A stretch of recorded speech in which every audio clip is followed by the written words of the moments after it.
இழந்ததும் துன்பமும் அதிகமாக இருக்குது அப்படின்றவங்களுக்கு இந்த பதிவு ஒரு வரப்பிரசாதம். நிச்சயமாக நீங்கள் நாளைக்கு காலையில் 5 மணிக்கு தயாராக இருக்கணும். வாழ்க்கையில் வெல்வதற்கு உண்டான ஒரு நேரமும் காலமும் தான் நாளை 20ஆம் தேதி. உங்கள் கண்ணீரை துடைப்பதற்கு சரியான நேரத்தை சாயப்பா குறிச்சிட்டாரு. இந்த மாதிரி சில விஷயங்கள் இதை செஞ்சாவே அவர் உங்களை தேடி வருவார். நீங்கள் அவரை தேடி போறீங்க. வாழ்க்கையில் 10% மட்டும் நல்லது நடந்திருக்குது. அவர் உங்களை தேடி வந்துட்டா உங்கள் வாழ்க்கையே ஒரு ஜாக்பாட் அடித்தது போல. 1000 அடி பள்ளத்தில் நீங்கள் இருக்கீங்க. ஒரு அடியாக எடுத்து வைக்கணும். அதுக்கு அவருடைய துணை மிகவும் அவசியம். உங்களை பற்றி நீங்கள் இந்த விஷயத்தை தெரிஞ்சுக்கிட்டா மட்டும்தான் அந்த 1000 அடி பள்ளத்தில் இருந்து வெளிவர முடியும். அப்பொழுதுதான் அவருடைய கை உங்கள் கையை தொடும்.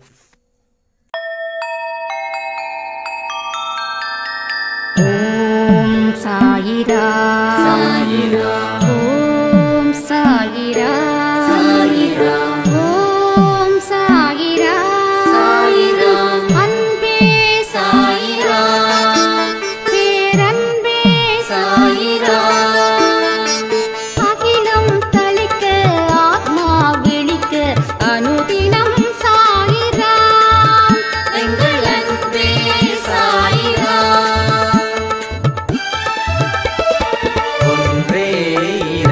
ஒன்றே பூமிக்கென்றும் சாயிரா, சரணம் சாயிரா, நன்றே செய்து வாழ்வோம், நாம் ஒன்றே செய்து வாழ்வோம், அன்பே சாயிரா.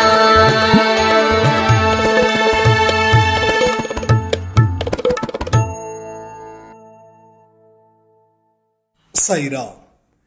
என் உயிரின் உயிரானவர்களே, இன்னைக்கு 12 மணிக்கே ஒரு ஆடியோ கொடுத்துருந்தோம்.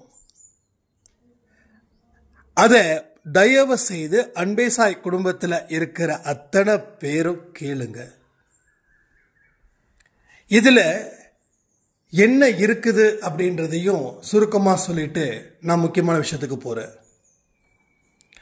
நாளைக்கு காலையில் சனிக்கிழமை 5 to 6 அந்த பதிவில் என்ன சொல்லியிருக்கோமோ அதை சிறப்பாக செய்யுங்க. உங்கள் தலையெழுத்தே மாறும்.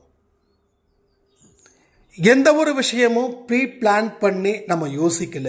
பேசும்போது கடவுள் ஒவ்வொரு விஷயத்தையும் சொல்லிக்கிட்டே இருக்கார். ஒன்றை நீ தெரிஞ்சுக்காம வாழ்க்கையில் எதையுமே பெற முடியாது. எந்த ஒரு விஷயத்தையும் உனக்கு கிடைக்கவே கிடைக்காது. இன்னைக்கு உனக்கு கிடைச்சிருக்குது அப்படின்னா அது ஒன்றை நீ தெரிஞ்சுக்கிட்டதாலையும் கிடைச்சிருக்கும், இல்லை மற்றவங்க உனக்கு ஃபோர்ஸ் பண்ணுறதாலையும் கிடைச்சிருக்கும். மற்றவங்க நம்ம கிட்ட சில விஷயத்தை செய்ய அப்படின்னு சொல்லி அதை நாமளும் கண்மூடித்தனமாக செய்யும்போது வெற்றி அடைஞ்சிட்டா பிரச்சனை இல்லை. தோல்வி அடைஞ்சிட்டா அந்த தோல்வியில இருந்து மீண்டு வர முடியாது. பலர் என்ன பண்றாங்க, அன்பை கூட டிமாண்ட் பண்றாங்க. இத நீ எனக்கு செஞ்சாதான் நான் உனக்கு அன்பா இருப்பேன், என்னோட அன்பை கொடுப்பேன். அன்பை என்னைக்குமே வியாபாரமா பார்க்கக்கூடிய பல கல் நெஞ்சக்காரர்கள் உங்க கூட இருக்கிறாங்க, இருப்பாங்க, இருந்தாங்க. இருந்தவங்க கொடுத்த கஷ்டத்தை யோசிச்சு பாருங்க. இருப்பவர்கள் கொடுக்கக்கூடிய கஷ்டத்தையும் யோசிச்சு பாருங்க. இதை நம்ம சரி பண்ணிட்டா இனி அப்படிப்பட்ட மனிதர்கள் நம்ம கிட்ட வராம தடுக்கலாம். நமக்கு திரும்பவும் ஒரு துரோகங்கள் வராமலும் தடுக்கலாம். உங்க வாழ்க்கையில கடவுள் ஒரு விஷயத்தை மட்டும்தான் திருப்பி திருப்பி செய்ய சொல்றார். என்ன தெரியுமா? உன்னை நீ அறிஞ்சுக்கோ, உன்னை நீ அறிந்தால். நல்ல பாட்டு இல்லை? நம்ம பாடணும் இந்த லைவில். அந்த பாட்டுடைய ஒரு வரிகளும் என் வாழ்க்கையை மாத்துச்சு. என்னதான் நீ கடவுளை தெரிஞ்சுக்கிட்டாலும் ஒன்ன நீ தெரிஞ்சுக்காம கடவுளை தெரிஞ்சுக்க முடியாது. எல்கேஜி படிச்சாதான் யூகேஜி படிச்சாதான் ஃபர்ஸ்ட் ஸ்டாண்டர்ட், ஃபர்ஸ்ட் ஸ்டாண்டர்டை முடிச்சாதான் செகண்ட் ஸ்டாண்டர்ட். எடுத்த உடனே எல்கேஜி படிக்க வேண்டிய பாப்பாவை 10th ஸ்டாண்டர்டில் உட்கார வச்சா என்ன நடக்குமோ அதுதான் இங்கே நடக்குது. படிப்படியாக போகணும். வாழ்க்கையும் வியாபாரமும் ஸ்பிரிச்சுவல் லைஃப்பும் அன்பும் வம்பும் எல்லாமே எப்படி போகணும்? படிப்படியாக போகணும். Slow and study. நீ ஸ்லோவா போறது பிரச்சனை கிடையாது, ஆனா ஸ்டடியா இரு. வேகம் ஆபத்து, ஸ்லோ ஆபத்துன்ற ஒரு இடமே இல்லை. கண்ணை மூடிக்கிட்டு 100ல் வண்டி ஓட்டினா என்ன ஆகும்? விபத்து ஏற்படும். அதே போல வாழ்க்கையிலையும் அந்த வேகத்துக்கு நான் போகணும் அப்படின்னு நினைச்சா கீழே விழுந்து காணாம போயிடுவேன். நிறைய பேர் பணக்காரர் ஆகணும் சொல்லி என்னென்னமோ முயற்சிகள், அடுத்தவங்களை பார்த்து அவங்கள மாதிரி நான் ஆகணும்னு சொல்லி அதே மாதிரி ஃபார்முலாவை அப்ளை பண்ணி வாழ்க்கையில தோத்து போறாங்க. ஏன் தெரியுமா? நம்மளை நாம தெரிஞ்சுக்காத தனம்.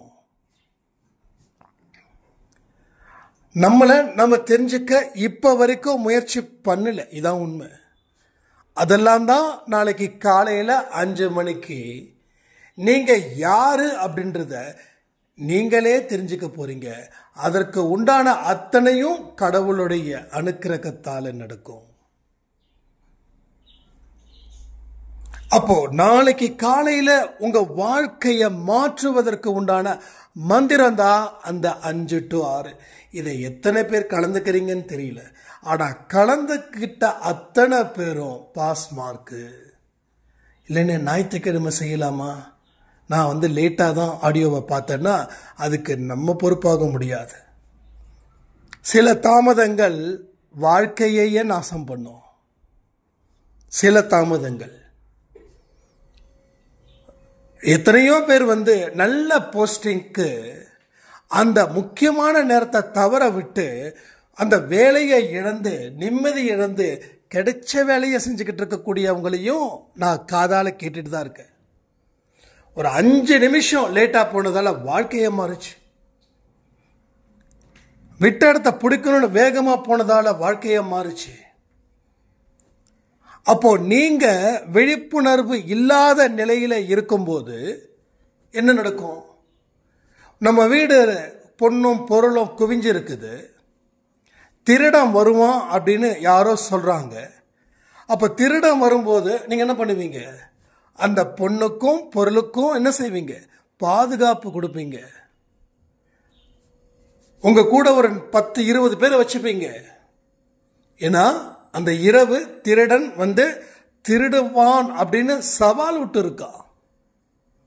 அப்போ உங்க பலத்தை நீங்க பெருக்கி உங்களோட பொக்கிஷத்தை நீங்க காப்பாத்திப்பீங்களா? காப்பாத்திக்க மாட்டீங்களா?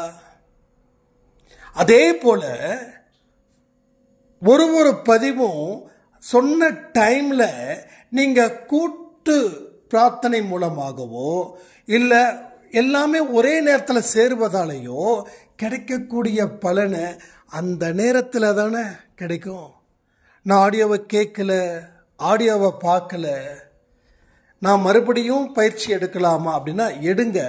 ஆனால் நாளைக்கு எடுக்கக்கூடிய அந்த பயிற்சியில் கிடைக்கக்கூடிய பலனில் 10% நீங்கள் தனிப்பட்ட முறையில் கிடைச்சாவே சந்தோஷம். 10%. அப்போ என்ன கிடைக்கும்? 10% மட்டும்தான் கிடைக்கும். ஒன்றா சேர்ந்து நாம் ஒரு விஷயத்தை செய்யும்போது அது உங்கள் வாழ்க்கை பாதை பயணத்தை, உங்கள் கர்மாவை, உங்கள் தலையெழுத்தை, உங்கள் மனசை எல்லாத்தையும் மாற்றும், எல்லாத்தையும் சேஞ்ச் பண்ணும். அப்போ தவற விட்டா என்ன? சில இடத்துல சொல்லுவாங்க, இங்கே வண்டி நிறுத்தப்படும் இடம் அப்படின்னு சொல்லி அந்த வண்டிக்கு பாஸ்க்கு காசும் கொடுப்பாங்க.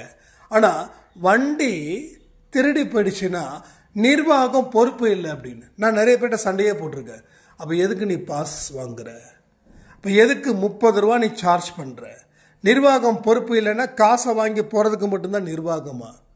ஆனால் இது சண்டை மட்டும்தான் நடந்ததே தவிர இதனால் நான் பொங்கி எழுந்ததால் இது மாறல. அதே போல தான் இங்கே சொல்கிறேன், நீங்கள் பதிவை சரியாக கேட்கல அப்படின்னா நீங்கள் எதையோ மிஸ் பண்ணுறீங்கன்னு அர்த்தம். அப்போது கேட்க வேண்டியதை கேட்டு செய்ய வேண்டியதை செய்கிற நேரத்தில், சொல்லப்பட்ட நேரத்தில் செஞ்சாதான் அதனுடைய பலன் 100% இருக்கும். இல்லைன்னா அன்பே சாய் பொறுப்பேற்றுக்காது. அதுக்கு தான் நான் சொல்கிறேன், அன்பே சாய் பொறுப்பேற்றுக்காது. அப்போ உங்களுடைய அலட்சியம் காரணமாக கூட உங்கள் வாழ்க்கையை நீங்கள் தவற விடுறீங்க. நான் அன்பே சாய் பார்க்கலன்றதுக்காக நீங்கள் அலட்சியப்படுத்துறீங்கன்னு சொல்லலை. நிஜமாவே பல இடத்துல நம்ம அலட்சியப்படுத்தியிருக்கோம். இது ஒரு உதாரணமாக வச்சுக்கோங்க. எத்தனையோ விஷயத்தை அலட்சியப்படுத்தியிருக்கோம். பெத்தவங்க சொன்னதை அலட்சியப்படுத்தணுமா இல்லையா? அலட்சியப்படுத்தாதவர்கள் இங்கே யார்? கமெண்ட் பண்ணுங்க.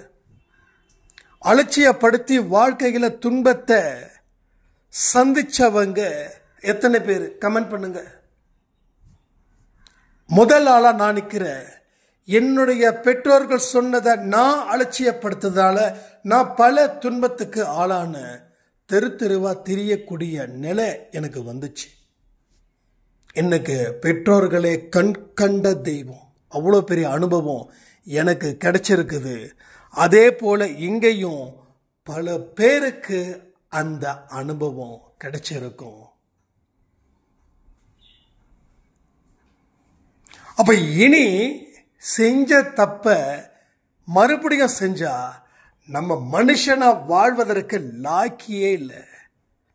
நம்ம மனிதனா பிறந்ததுக்கு அர்த்தமே இல்லை.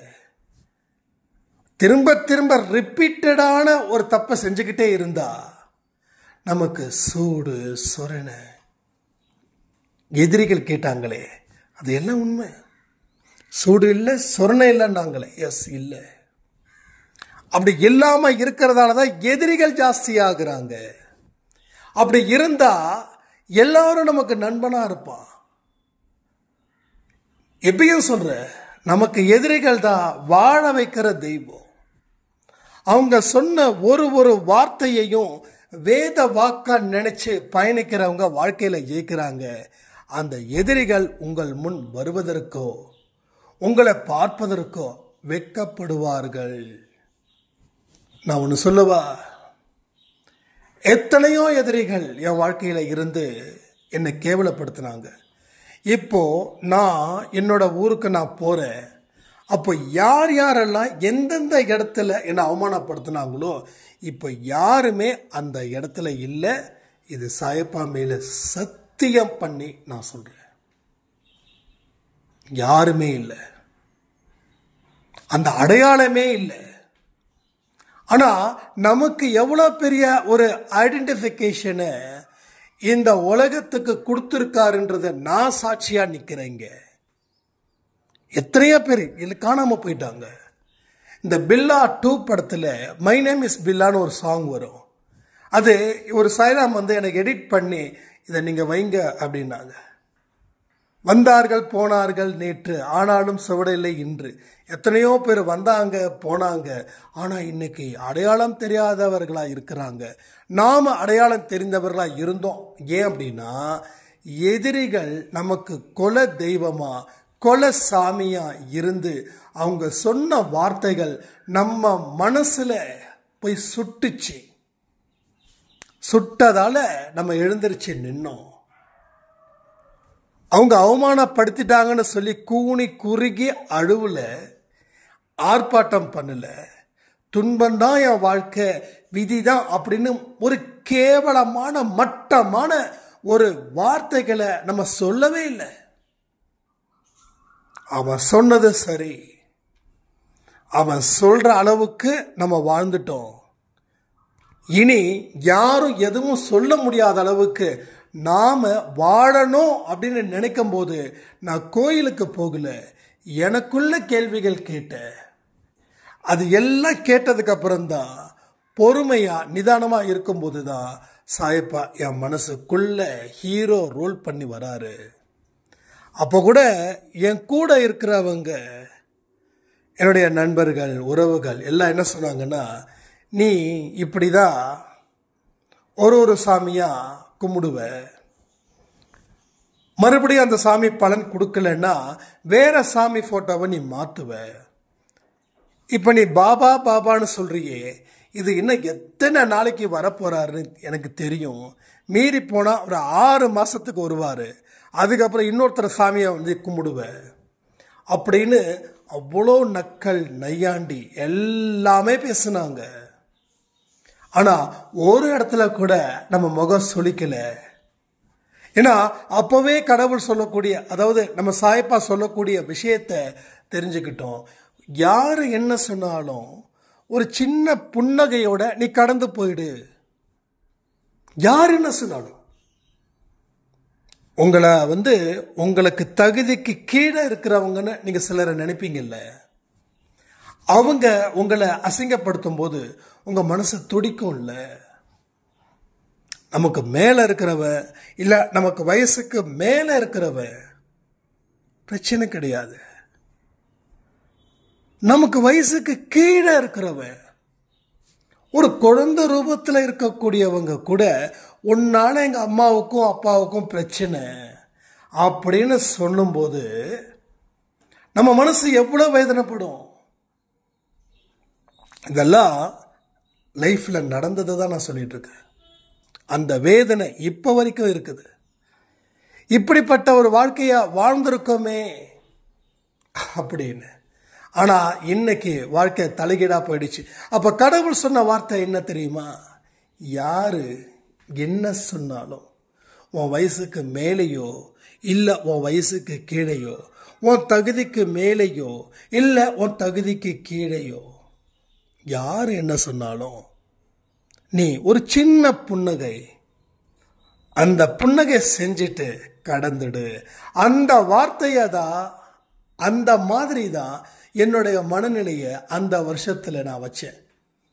அதை கடக்க கடக்க கடக்க என்னுடைய கர்மா, என் துன்பம், என்னை எதிர்த்து வந்த பிரச்சனைகள் அத்தனையும் ஒரு ஸ்டெப் பை ஸ்டெப்பா தீருது. ஒரு ஸ்டெப் பை ஸ்டெப்பா தீருது. அப்போ எல்லாமே என்ன பண்ணது? கீழே இருந்து நான் வரேன். கீழே இருந்து நான் பூமியில இருந்து இல்லை, பூமிக்கு கீழே 1000 அடியில இருந்து ஒரு அடியா மேல வர. 5 அடியில 10 அடியில 1000 அடி. எனக்கு தெரியும் எத்தனை அடி அப்படின்னு. கிட்டத்தட்ட நான் இருந்த இடம் ஒரு கும்மிருட்டு. இதெல்லாம் உங்க புரிதலுக்காக சொல்றேன். பூமிக்கு கீழே வெளிச்சமா இருக்கும். 1000 அடியில என்ன நடக்குதுன்னு தெரியுமா? ஒரு நிசப்தம், ஒரு சுடுகாடுல இருக்கிற மாதிரியான ஒரு நிசப்தம். அந்த இடத்துல இருந்து வெளிச்சமே இல்லாத ஒரு இடத்துல நம்ம இருக்கிறோம் அப்படின்னு நினைச்சும் போதுதான் வெளிச்சம் நீ தேடுனா கிடைக்கும். அப்போ என்ன நான் சமாதானப்படுத்துறது மட்டும் இல்லை, எனக்குள்ள இருக்கக்கூடிய அத்தனை விஷயத்தையும் நான் திருப்பி திருப்பி ரீகால் பண்றேன். எனக்கு ஸ்கூல் படிக்கும்போது, காலேஜ் படிக்கும்போது யார் யார் என்னென்ன நம்பிக்கைக்குரிய வார்த்தைகள் சொன்னாங்களோ, எந்தெந்த இடத்துல நமக்கு திறமை இருக்கோ அதை எல்லாத்தையும் நான் வந்து கால்குலேட் பண்றேன்.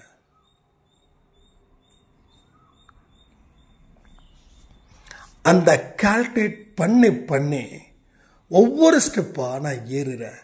மேல பூமி கிட்ட வந்ததுக்கு அப்புறம் கடவுள் காட்சியளிக்கிறார், கடவுள் கை கொடுக்கிறார். ஏன்னா கீழே இருந்து நீ உன் சுய முயற்சியின் மூலமா, சமாதானத்தின் மூலமா, உன்னுடைய நம்பிக்கையின் மூலமா நீ மேலே வந்துடு, வர முடியும். நீ மேலே வந்ததுக்கு அப்புறம்தான் என்னுடைய கை உன்னுடைய கையை இணைக்கக்கூடிய ஒரு பாலமா இருக்கும். அப்படின்னு. அப்போ வரும்போது தான் மேலே அப்படியே எடுத்து விட்ட உடனே அவர் கொஞ்ச நேரம் கூட என்னை வெயிட் பண்ண வைக்கல. அடுத்தது ஒரு படிக்கட்டை ஏற சொன்னார். அந்த படிக்கட்டில் ஒவ்வொரு படிக்கட்டிலையும் ஒவ்வொரு விதமான அனுபவம். சந்தோஷத்துக்கு உண்டான அனுபவம் ஒரு படிக்கட்டுன்னா, அடுத்த படிக்கட்டு துன்பத்திற்கு உண்டான ஒரு அனுபவமும், அடுத்த படிக்கட்டு சந்தோஷம். அதாவது இன்பமும் துன்பமும் மாறி மாறி வருதுன்னா, ஒரு படிக்கட்டு இன்பம், இந்த படிக்கட்டில் இன்பத்தில் இருக்கன்னா அடுத்த படிக்கட்டு துன்பத்திலையும் வரலாம். அதுக்காக நான் ஏறாமல் இருந்துட முடியாது. அப்போது அடுத்த ஒரு இன்பம் உனக்காக காத்துக்கிட்டு இருக்குதுன்னா அடுத்த படிக்கட்டை ஏறு. இல்லை நான் இங்கே தான் நிற்பேன் அப்படின்னா உன் வாழ்க்கையில் மறுபடியும் இன்பமும் கிடைக்காது, துன்பமும் கிடைக்காது. அப்போ வாழ்க்கை ஒரு போரிங்காக போயிடும். நிறைய பேர் என்கிட்ட சொல்லக்கூடிய வார்த்தை என்ன தெரியுமா? நேரத்தை எப்படி செலவு பண்ணுறதுன்னு தெரியல, பைத்தியம் பிடிக்குது காலையில் இருந்து நைட்டு வரைக்கும். இவங்கெல்லாம் என்ன செய்வாங்க தெரியுமா? அதே இடத்துல நிற்பாங்க, அடுத்த படிக்கட்டுக்கு போக மாட்டாங்க. வாழ்க்கையில் உயரணும் அப்படின்னா அடுத்த படிக்கட்டில் ஏறு. அங்கே உனக்கு கஷ்டமும் கொடுக்கும் கடவுள், கூட அனுபவத்தையும் கொடுக்கும். அந்த அனுபவத்தை வச்சு அந்த கஷ்டத்தை நீ கடக்கும்போது உனக்கு லாபம் அப்படின்ற ஒரு படிக்கட்டு வந்து நிற்கும். அப்போது முதல் படிக்கட்டில் இருக்கக்கூடிய சந்தோஷம் மூணாவது படிக்கட்டில் 10 மடங்கு இருக்கும். அப்போது ரெண்டாவது படிக்கட்டில் நீ ஏறினதால, ரெண்டாவது படிக்கட்டில் கால் வச்சதால மூணாவது படிக்கட்டில் 10 மடங்கு சந்தோஷம். அப்போ ஒன்றாவது படிக்கட்டில் நீ நின்று இருந்தா உன் வாழ்க்கை அவ்வளோதான், முடிஞ்சிருச்சு. இப்போ உனக்கு அடுத்த 5 வருஷத்துக்கு பிரச்சனை இல்லை.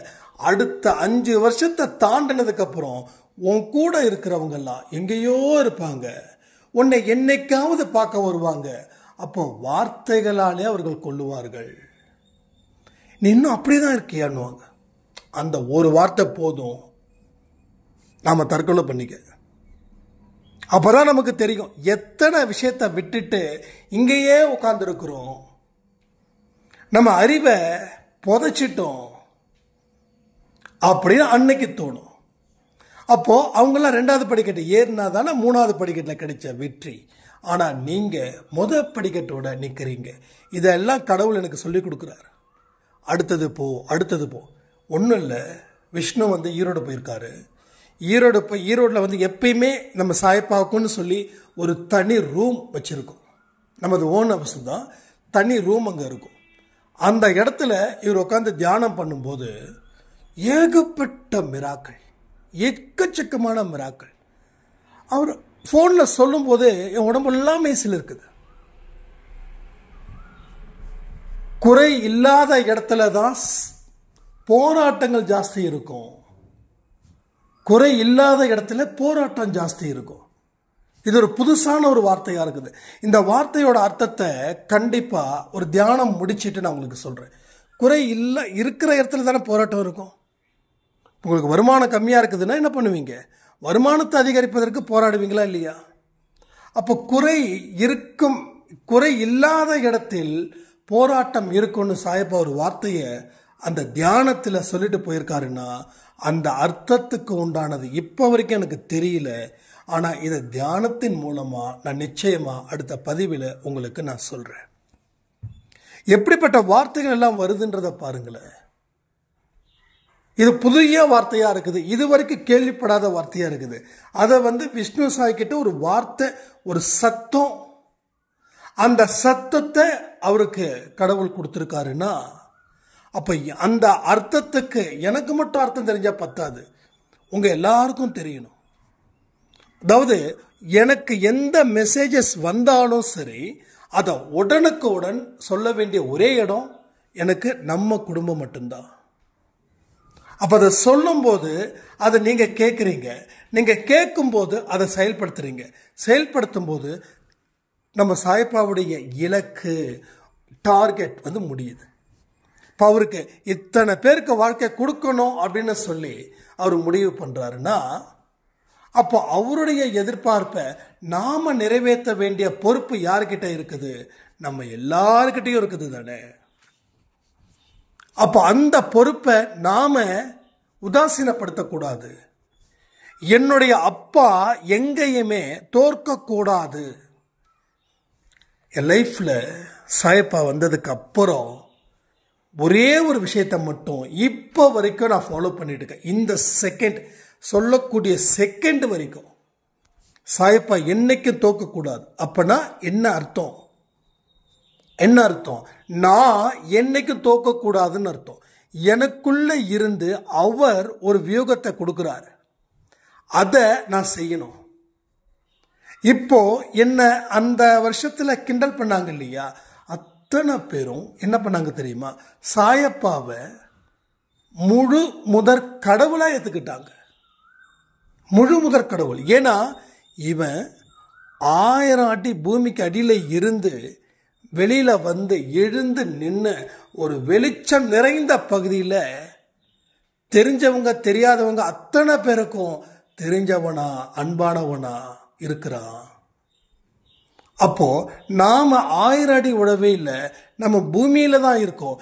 எனக்கு அந்த அற்புதம் நடக்காதா அப்படின்னு சொல்லி என்னுடைய வெற்றியை பார்த்து மற்றவர்கள் சாயப்பாவை வணங்க ஆரம்பிச்சிட்டாங்க. இது நடந்துகிட்டு இருக்குது. அப்போ நான் தோக்கக்கூடாதுன்னா சாயப்பாவும் தோக்கக்கூடாது. நான் ஜெயிக்கிறேன்னா சாயப்பா ஜெயிக்கிறார். அப்போ அவருக்கு ஒரு அவமானத்தை நான் ஏற்படுத்தக்கூடாது. அவருக்கு ஒரு கண்ணீரை நான் வரவழைக்க கூடாது. என்ன, கடவுள் கண்ணீர் விடுறாரா? இதெல்லாம் சில கேள்விகள் வரும். ஏன்னா இவங்க தெய்வத்தை சாயப்பாவை தெய்வமா பார்க்கக்கூடியவர்களா இருக்காங்க. நாம என்ன பண்றது? அப்போ கடவுள் ஒன்றும் இல்லை. இப்போ நீங்க சம்பாதிக்கிறீங்க, கடன் ஆகுது, உங்க அப்பாவும் சம்பாதிக்கிறாரு, அவரு நல்ல வசதியா இருக்காரு, அதுக்காக அவர் எல்லா கடனையும் உங்க கையில அடைச்சிட்டாருன்னா நீங்க ஊதாரித்தனமா போயிடுவீங்க, நீங்க நம்பிக்கை இல்லாத மனுஷனா போயிடுவீங்க. அப்போ சொந்த அப்பா, நான் பெத்த அப்பாவை சொல்றேன், பெத்தப்பா என்ன பண்றாரு? நிறுத்திடுறாரு. நீ என்னமோ பண்ணு, என்னமோ செய்ய, நான் கொடுக்க மாட்டேன். இப்ப பையன் என்ன பண்றான்? அப்பன் கண்டிப்பா கொடுக்க மாட்டாரு. அப்ப நாம என்ன பண்ணணும்? நாம தான் உழைக்கணும்னு உழைக்க ஆரம்பிக்கிறான். உழைக்க ஆரம்பிச்சு ஒரு 1000 கடன் கொடுக்குறான். அடுத்தது ஒரு 10,000 கடன் கொடுக்குறான். அடுத்தது ஒரு 20,000 கடன் கொடுக்குறான். இப்ப கடனை முடிச்சதுக்கு அப்பா கிட்ட வந்து கெத்தா சொல்றான். அப்பா சொல்றாரு, கட்டி பிடிச்சுக்கிறாரு, மகனே இதுக்கு தாண்டா நான் ஆசைப்பட்டேன், நான் கொடுத்துக்கிட்டே இருந்தா உனக்கு நீ உன்னையே இழந்துடுவடா, யாரும் உன்னை மதிக்க மாட்டாங்க. இப்போ என்னோட சொத்து முழுக்க நான் அன்னைக்கே உயிர் எழுதி வச்சிட்டேன் அப்படின்னும் போது அந்த மகனுடைய கண்ணீர் எந்த அளவுல இருக்கும், அந்த அப்பாவோட கண்ணீர் எந்த அளவுல இருக்கும். அப்பாவும் மகனும் பேசக்கூடிய ஒரு விஷயத்தை அம்மா பார்க்கும்போது அம்மாவுக்கு எவ்வளவு ஆனந்த கண்ணீர் வரும். அப்போ பையன் கஷ்டப்படணும்னு அப்பா ஏன் நினைக்கிறாருன்னா, அப்பதான் அவனுக்கு மதிப்பு இந்த உலகத்துல கொடுப்பாங்க. அப்பதான் அவனும் தன்னை மதிப்பான். எல்லாமே அப்பா செஞ்சிட்டாருன்னா பையன் இன்னைக்கு இந்த அளவுக்கு உயர்ந்திருக்க மாட்டான். அப்போ கடவுள் ஒரு கஷ்டத்தை கொடுக்கிறாருன்னா அவர் இதுல இருந்து மீள்வதற்கு உண்டான வழியையும் ஆற்றலையும் கொடுக்கிறாரு. சோ எனர்ஜி இருக்கு, அறிவு இருக்குது, இதை தாண்டி என்ன வேணும்? கை இருக்கு, கால் இருக்கு, தாண்டி அறிவும் இருக்கு. கை இல்லாதவங்க கால் இல்லாதவங்களுக்கும் அறிவை கொடுத்திருக்காரு. ஆனா அவங்க என்ன பண்றாங்க? எனக்கு அது இல்லையேன்னு சொல்லி குறைப்பட்டவர்கள் பலர். இது இருந்தா என்ன, என்னால ஜெயிக்க முடியாதான்னு சொல்லி ஜெயிச்சு நிக்கிறவங்க சிலர். அங்கேயும் இதேதான், எல்லாமே மினிமம் கேரண்டில தான், கொஞ்சம் கம்மியா தான் சக்சஸ் பண்ணவங்க இருக்காங்க. நாம என்ன பண்றோம்? நம்மளுடைய ரியாலிட்டிக்கும் நம்மளுடைய எக்ஸ்பெக்டேஷனுக்கும் இருக்கக்கூடிய வித்தியாசம் வானத்துக்கும் பூமிக்கும் எவ்வளவு இருக்குதோ அதை விட கணக்கில் சொல்லப்படாத மடங்கு இருக்குது. இப்போ நீங்க எப்படி உங்க வாழ்க்கையில சந்தோஷத்தை கொடுக்க முடியும்? நான் இப்படிலாம் இருக்கணும்னு நான் நினைக்கிறேன், ஆனா வாழக்கூடிய வாழ்க்கைக்கு சம்பந்தமே இல்லை. அப்ப எதிர்பார்க்கறது தப்பானா, எதிர்பார்க்கறது தப்பு தான். ஆனா எல்லா மனுஷனுக்கும் ஒரு பேசிக் எக்ஸ்பெக்டேஷன் இருக்கும்.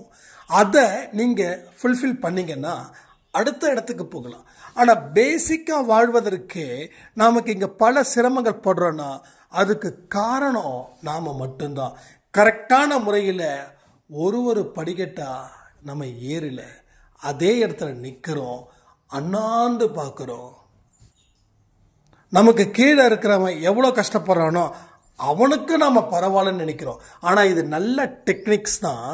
ஆனா இதுவே மோசமான டெக்னிக்கா போயிடும். அவனை விடவா நான் மோசமானவன், அவனை விடவா நான் தப்பு பண்ணுவேன், அவனை விடவா நான் பெரிய திருட அப்படின்னு அவனை வச்சு நீங்க உங்களுக்குள்ள ஒரு உருவத்தை செதுக்கிட்டீங்க. என்ன தெரியுமா? செதுக்கல, உருவாக்கிக்கிட்டீங்க. என்ன தெரியுமா? அவனை விட நான் எல்லா விஷயத்திலையும் பரவாயில்ல. ஆனா உனக்கு மேல ஒரு படி மேல இன்னும் சந்தோஷமா வெற்றி வாக சொல்றானே, அவனை ஏன் நீ பார்க்கலன்னா அதுக்கு பதில் இருக்காது. அப்ப கீழே இருக்கிறவனையும் பார்க்கிற, அப்போ மேலே இருக்கிறவனையும் பார்க்கணும்ல. நான் என்ன சொல்றேன்னா, நீ கீழே இருக்கிறவனையும் பார்க்காத, மேலே இருக்கிறவனையும் பார்க்காத, ஒன்ன நீ பாரு, ஒன்ன மட்டும் நீ பாரு, வேற எதை பத்தியும் நீ யோசிக்காத. ஏன்னா லைஃப் உனக்கானது. முதல்ல உனக்குள்ள இருக்கக்கூடிய விஷயத்தை மட்டும் நீ பாரு. அதான் அந்த பாட்டுடைய தாட். உன்னை அறிந்தால் நீ உன்னை அறிந்தால் உலகத்தில் போராடலாம். அப்போ உன்னை நீ தெரிஞ்சிக்காம நீ வேற எதை தெரிஞ்சுக்க ஆசைப்படுற? உன்னை தெரிஞ்சுக்காம எதை செய்ய முடியும்னு நினைக்கிற? அப்போ நமக்கு எந்த விதமான விஷயமும் தெரியாம நம்ம களத்துல இறங்குனா அது எப்படி வெற்றி அடையணும்னு நினைக்கிறோம்? எவ்வளவு பெரிய முரண்பாடுகள் இங்க இருக்குதுன்றத கொஞ்சம் யோசிச்சு பார்த்தீங்கன்னா தான் எல்லா விஷயத்துல இருந்தும் நீங்க பரிபூரணமா விடுதலை அடைவீர்கள். இது எல்லாமே நல்லா நோட் பண்ணிக்கோங்க. ரொம்ப ரொம்ப ரொம்ப இம்பார்ட்டன்ஸ். எதுவுமே அன்வான்டா நம்ம பேசல. சில என்னுடைய அனுபவத்தை சொல்லும்போது அது உங்களுக்கு ஈஸியா புரியுன்றதுக்காக தான்.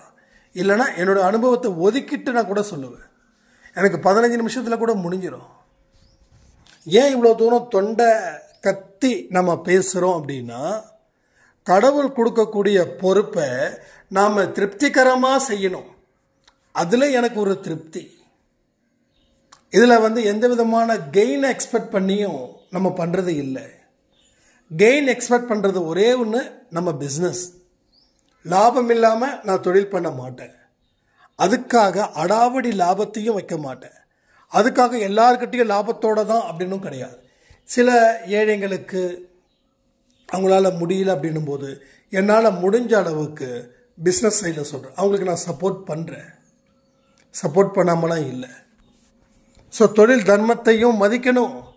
அதே போல் இல்லாதவர்கள் ஒரு சர்வீஸ் அப்படின்னு சொல்லி வரும்போது, நான் படித்து முடிச்சு தான் இதை வச்சு தான் நான் படிக்கணும், இதை வச்சு தான் வேலைக்கு போகணும் அப்படின்னு அவங்க சொல்கிறது உண்மையாக இருந்துச்சு அப்படின்னா நம்மளால் என்ன ஃப்ரீ பண்ண முடியுமோ, மெயினாக எங்களுடைய சர்வீஸ் அதை ஃப்ரீயாக கொடுக்குறோம். பொருளுக்கு லாபத்தை வைக்காம அதே பொருளுக்கு கொடுக்குறோம். இன்னும் சில பேருக்கு ரொம்ப ஏழையாக இருந்தாங்கன்னா அவங்களுக்கு நம்மளால் முடிஞ்ச பொருளையே நம்ம கொடுக்குறோம். இதை நான் பெருமைக்காக சொல்லலை. இந்த தொழிலையும் இந்த தர்மத்தை நீங்கள் ஃபாலோ பண்ணீங்கன்னா உங்கள் தொழிலை கடவுள் பிளஸ் பண்ணி ஆசீர்வதிப்பார். அதுக்காக சொல்கிறேன். நான் என்னை பெருமைப்படுத்தி பேசிக்கணும்னு கடவுள் சத்தியமாக நினச்சது கிடையாது. என்னுடைய லைஃப்பில் இருக்கக்கூடிய விஷயத்தை நான் சொல்லும்போது அதில் மோசமான சம்பவத்தையும் நான் சொல்லியிருக்கேன், நல்ல சம்பவத்தையும் சொல்லியிருக்கேன். எனக்கு பொறுத்த வரைக்கும் ரெண்டுமே ஒன்று தான். நான் வெற்றியும் தோல்வியையும் பிரித்து பார்க்கவே இல்லை, இன்பத்தையும் துன்பத்தையும் பிரித்து பார்க்கல. எல்லாமே உன் வாழ்க்கையில் என்ன நடக்குதோ அது நடக்குது. அதை பார்த்து பயப்படாமல் அதை எதிர்த்து ஃபேஸ் பண்ணு. கடவுள் இருக்கும்போது உனக்கு என்ன பயம்? இந்த மாதிரியான மைண்ட் செட்டப் தான் எனக்குள்ள இருக்குது. அது உங்களுக்குள்ளேயும் இருக்கணும்னு என்னுடைய கனவு. அது நிறைவேறிடுச்சுன்னா நம்ம வாழ்க்கையில் நமக்கு எல்லாமே கிடைக்கும். எதுவுமே நமக்கு மிஸ்ஸே ஆகாது. தலைவர் சொல்லுவார், குறி வச்சா தப்பாதுன்னு. நம்ம குறி வச்சுட்டோன்னா அது தப்பவே தப்பாது. ஏன் தெரியுமா? குறி வைக்க சொல்றதே கடவுள் தான். அவர் தான் சொன்னார், இந்த இடத்த நீ பாரு, அந்த இடத்த மட்டும் பாரு. அப்போ அவர் சொல்லக்கூடிய இடத்த பார்க்காம வேறு இடத்துல பார்த்துக்கிட்டு இருந்தா வெற்றி எப்படி வரும்? அப்போ அவர் எங்க சொல்றாரு? ஒன்ன நீ பாரு. ஒன்று இதெல்லாம் நோட் பண்ணுங்க, கமெண்ட்ல சொல்லுங்க. ஒன்ன நீ பாரு. ரெண்டாவது, ஒன்ன நீ செதுக்கு. மூணாவது, செதுக்கும் போது வலிச்சதுன்னா முயற்சியை உழைப்ப நிறுத்தாத. நாலாவது, பலனை எதிர்பார்த்து ஒன்ன செதுக்காத.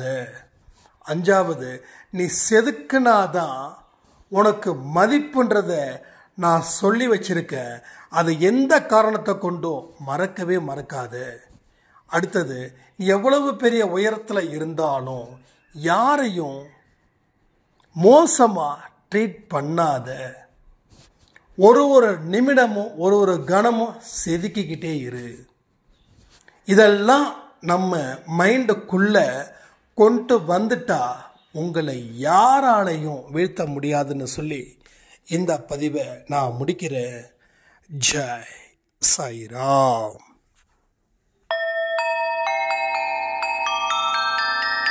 ஓம் சாயிராம்.